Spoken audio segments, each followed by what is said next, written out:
মারছে ও। কি করেছে? কোনো একটা চয়েস নেই। আমি এখন ঘর করছি এই অবস্থায় ও এখন ওই সেই ঘর মোছানোর রিস্ক নেবে। মানে যা তা না। আমি এখন রয়েছে আমার কাজের ইয়েতে। এখন এই অবস্থায় ও রিলস বানাবে। রিলস কখনো লোকেরা রিলস পরিপাটি হয়ে ওখানে রিলস বানায়।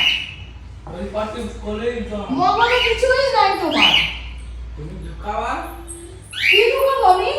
মগজে তুমি মগজে ঢুকাবা আমার আমি কাজে তাহলে কতক্ষণ আমার কাজ শেষ হবে? 12টা বেজে গেল। আরে ঠিক আছে না ও বলবো সেই আর কি মারছে। আচ্ছা নাও নাও হ্যাঁ নাও নাও নাও।